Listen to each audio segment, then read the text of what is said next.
থাইল্যান্ডে কাঁঠাল কাটার প্রক্রিয়াটা একেবারেই অদ্ভুত। বিশেষ করে অর্ধেক করা কাঁঠালকে তাদের বিশেষ পাটাতনে রাখার সাথে সাথে এটা ফুলের পাপড়ির মতো ফুলে ওঠে এবং মধ্যখান থেকে কোষটাকে তারা আলাদা করে।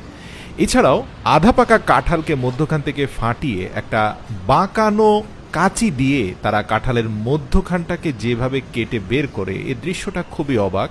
কোষগুলো কাটা যাচ্ছে না, কিন্তু মধ্যখান থেকে তা বের হয়ে যাচ্ছে। পরবর্তীতে বুঝতে পারলাম যে এই কাঁচিটাই আসলে বাঁকানো, যার ফলে ফল রয়ে যাচ্ছে কিন্তু উচ্ছিষ্টাংশ খুব সহজেই কাটা যাচ্ছে।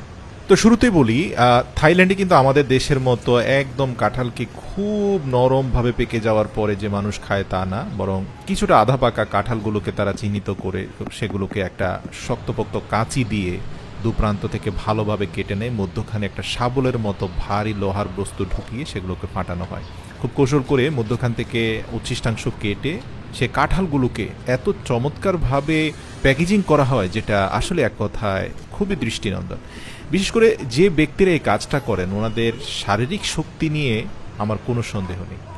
আপনার স্ক্রিনে যাকে দেখতে পাচ্ছেন, ওনার বয়স কিন্তু 50 বছর হয়ে গেছে, কিন্তু তারপরে ওনার শারীরিক সক্ষমতা অত্যন্ত বেশি। বিশেষ করে 15 থেকে 20 কেজি ওজনের কাঁঠালকে তিনি খুব সহজেই কাছে দিয়ে দুভাগ করে মধ্যখানে শাবল ঢুকিয়ে ফাটিয়ে যেভাবে তিনি কাজগুলোকে সুনিপুণভাবে করছেন, যেটা সত্যি দৃষ্টিনন্দন।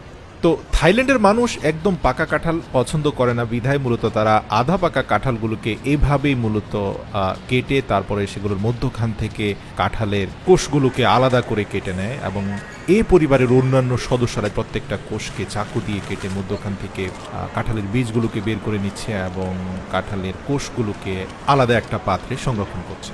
আরেকটা বিষয় বলি, থাইল্যান্ডে